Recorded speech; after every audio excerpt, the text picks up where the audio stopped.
Today we stand united in this place in profound sorrow and solemn reflection, not for the passing of time, but for the lives shattered by an act of unspeakable violence. At a place and time that should have been filled with sunshine, laughter and light, at the beginning of Hanukkah, terror struck. A joyful community celebration was turned into a scene of unimaginable fear, grief and devastating loss when two men, armed with guns in their hands and hate in their heart, opened fire. That day, 15 innocent people were murdered at Bondi Beach. They were mothers and fathers, children, friends and community leaders.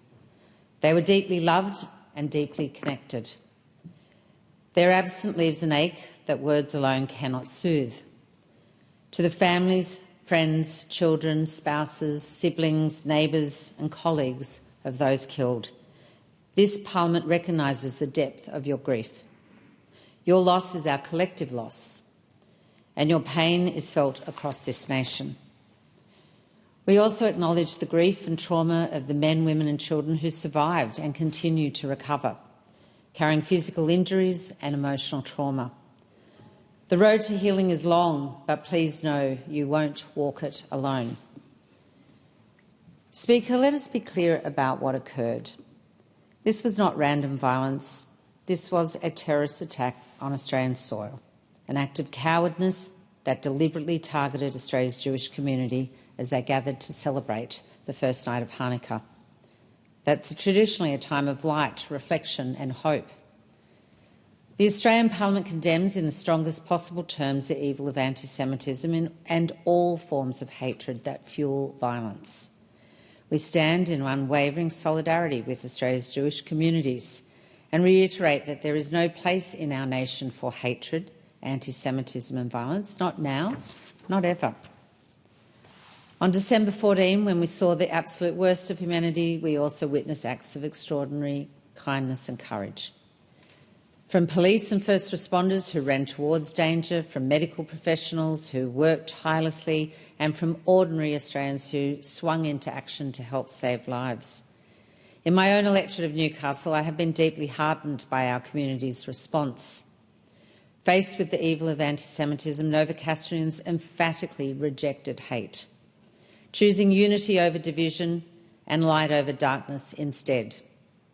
They donated blood, laid flowers, signed condolence books and checked in on their friends and colleagues. And they turned out en masse in response to Rabbi Yossi Rodal's call to join him just 3 days after the attack at a vigil at the Newcastle synagogue, packing out the synagogue with hundreds more spilling out into the streets and into the courtyard and gardens. This was Newcastle at its best, standing together in sorrow and solidarity. It was especially pleasing to see people of all faiths coming together that evening, with leaders from all the Christian churches, the Mayfield Mosque, the Afghan communities, all standing side by side with the Jewish community. I want to pay tribute to Rabbi Yossi because it's his strong, compassionate leadership that made everybody welcome and brought our community together at a time when we needed to be unified more than ever.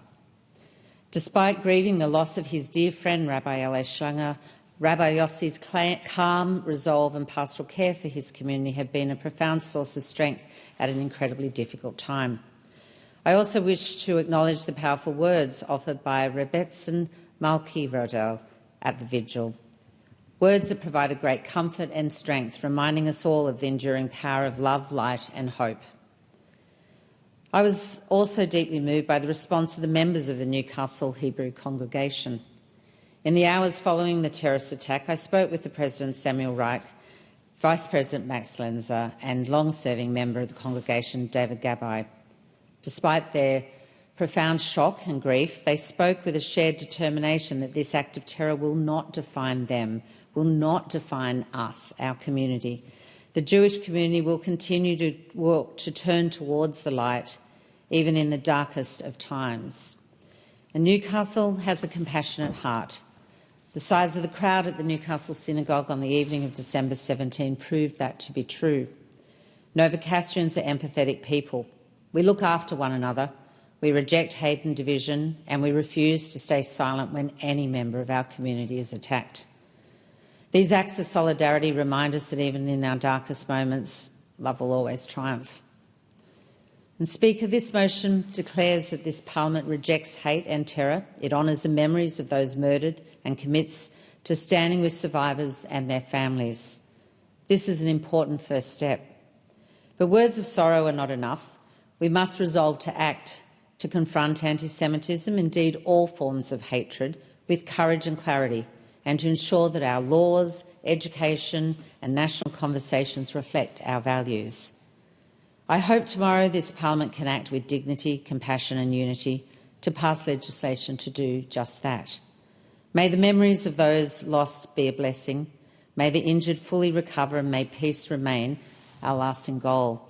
And just in keeping with the Jewish tradition that asks us to remember the dead and honour them by saying their names tonight, we remember Matilda, Edith Brittman, Dan Eckelman, Boris and Sophia Gurman, Alexander Kleitman, Rabbi Yaakov Levitin, Peter Marr, Reverend Morrison, Marika Pogany, Rabbi Alice Schlanger, Adam Smythe, Boris Tettelroyd, Tanya Tretriak and Tibor Witzen.